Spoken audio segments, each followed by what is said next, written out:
Mohapi is the surname. I mean, in my ID, you got Gerard Tato Mohapi, but now I go by the name Letela Tato Mohapi because I am more in touch with my roots. Not that I disrespect the name my parents gave me, but me as an African, I need to reclaim my dignity. If you're a human being and it's consciousness, if you're going to be an African, it starts with the name.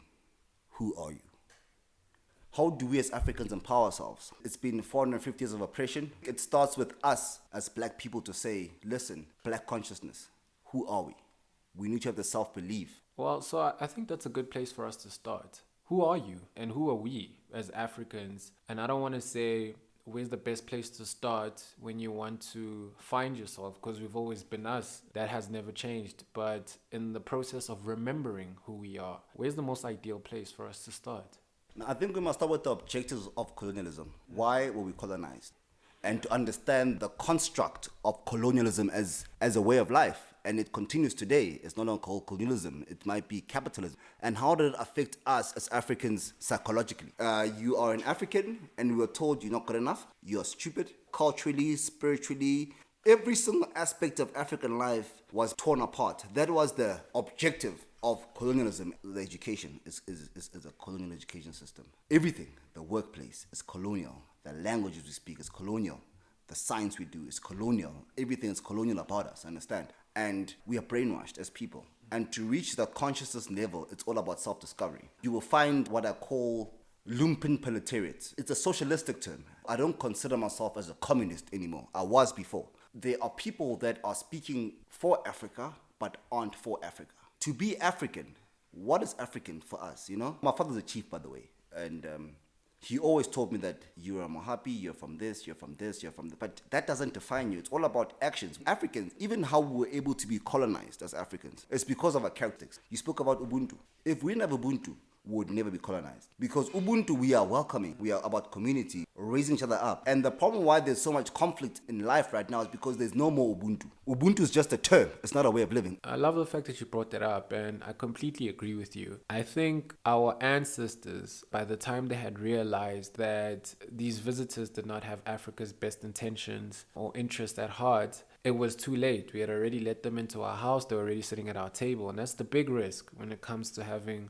Ubuntu and being welcoming, is that you never know if it's a snake that you're letting into your house. That's why the first podcast I made for KIIF, I titled it We at War, is because I feel there's this trigger or eye opener that's required for the youth to realize that there's a game being played here and we're being used as pawns. And before you can even change that, you have to become conscious of the fact that you are a pawn. And as much as it's not in our nature, we have no choice. I think what you're talking to is a concept that I recently saw on Twitter, whereby they talk about the commodification of African land. We are a commodity. Our water is a commodity. Our resources are a commodity.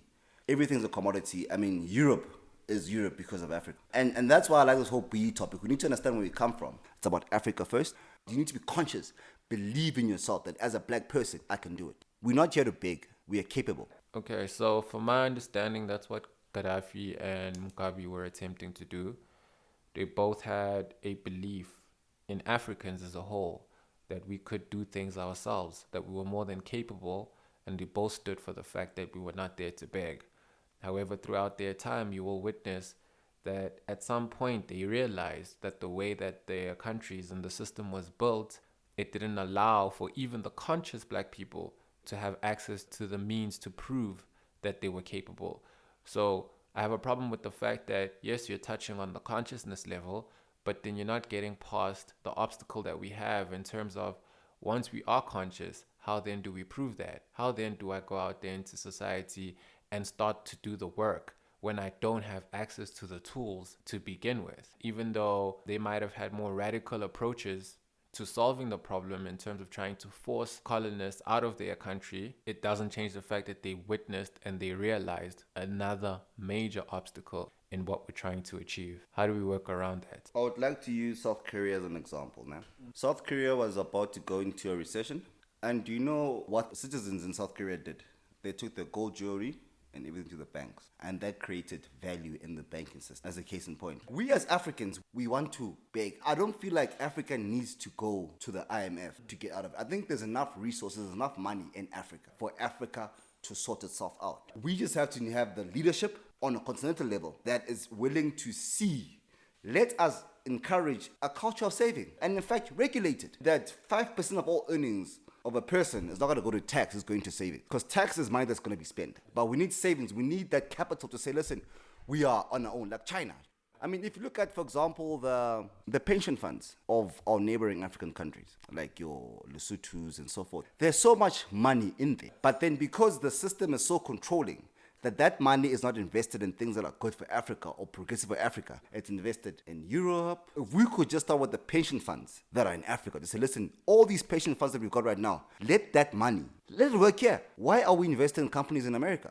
Why is PIC investing in Brazil? Why? PIC is just an example, the pension funds itself. But I mean, imagine if we had a fund that we're saying, we as Africans, let's call it the Patriot Fund, for example, to say, this is a Patriot Fund, and this fund here is here to invest in my kids' future, my kids' future. There is enough money amongst us, but because there's no African unity, that goes to the whole black consciousness thing. Like that's why I started there. Because there is no, people try throw it as a radical term, white monopoly capital. I'm not a radical.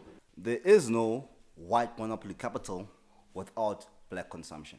So we are our own medicine because we consume what they offer us. And then that way we actually keep the system alive. Whereas if we were more conscious about what we do, pay that little rand extra, we could then lift up the black community. You know, there's something I want to touch on the back of that.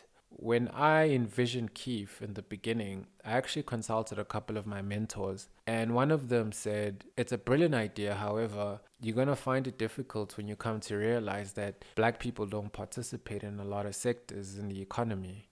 And to my surprise, I'm glad to let you know that we actually do. We're in wine making, we make washing powder for clothes, we make body lotion, juices, food, clothing, jet skis, all these that you can find on the KIIF database when you search for black-owned entities. Make sure that the feature that we have that will notify you when you are around a black business is on. Allow the app to assist you in making sure that these things are exposed to you without you having to actually make an effort, making it easier for you to make it just a natural part of your reality or of your lifestyle.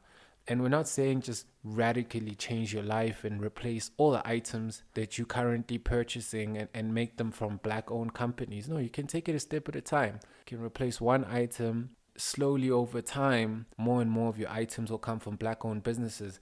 And even just one item, if we all did that, that is millions that we're putting back into our people. Jewish community that you spoke about is unapologetic about it. They don't care. They don't apologize for it. It is what it is. And then we apologize because we've got this ubuntu and it's a weakness. So we need to say, listen, we are not our ancestors. We respect them. We love what they taught us, but we need to adapt to the current situation. We need to be unapologetically black. That's it.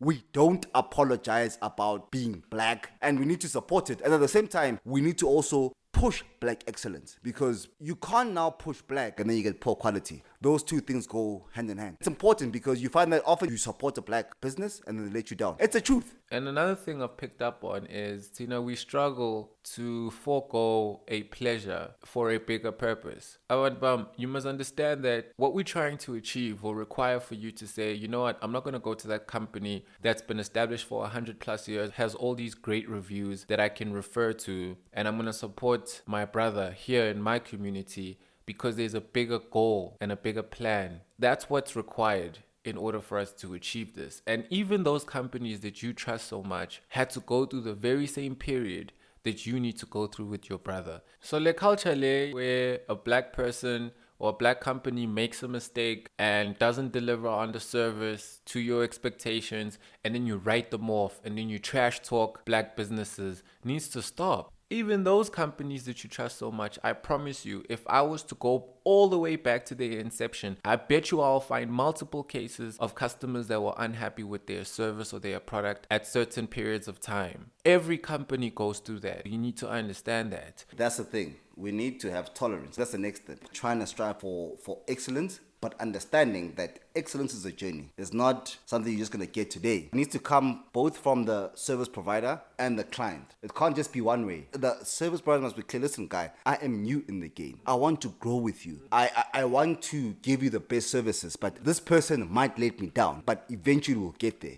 And so where do whites now fit in this whole agenda that we have? Or let's just say, how does it work if everybody becomes so selfish towards contributing to their own kind and keeping within their own family that other races can't thrive because their population is so minute? You know, I know that we as blacks will be successful, will thrive because there's so much of us. We come together. There's so much that we can do. Where do the whites then fit into our economy? Economic growth for me is not eliminating white people from society. They've got a role to play. They've got skills to give. They've got capital to give. But we need a patriotism kind of approach. Everyone needs to be patriots, black and white. White people need to realize that, listen, we need to empower black people. Otherwise, our country is not sustainable. Without black economic empowerment, there is no sustainable country. There will be crime, be people robbing. For me, white society has not taken responsibility.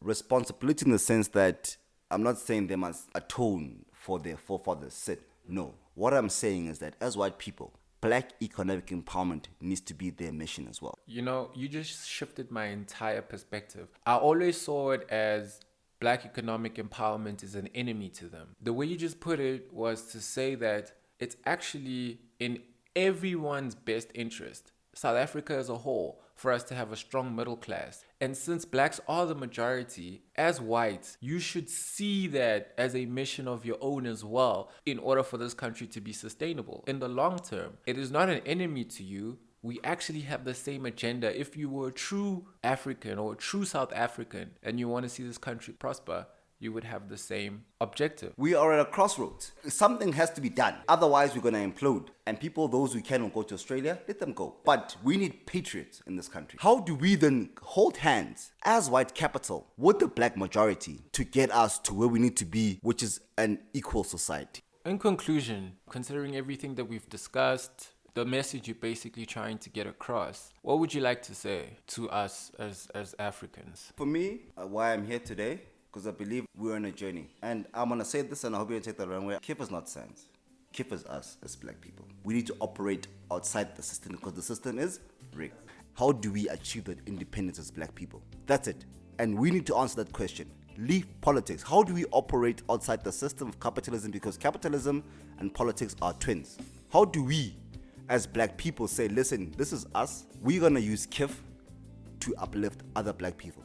How do we then contribute 5 rand each person that's earning a salary, 5 rand, to say, listen, this is money that I don't want anything from, is to empower black people, to build that factory in Hammanskraal, to build that factory in Soweto, to build that manufacturing plant in Dilitwa, where you're from. How do we do that? How do we then empower ourselves as black people? That's BEE. The law is there to try guide us, but BEE is not about the law. BEE is about us. It's called Black Economic Empowerment, not government economic empowerment, no, or law economic. It's black. BEE, black consciousness, Black Lives Matter, they're all linked. And we need to walk this journey together.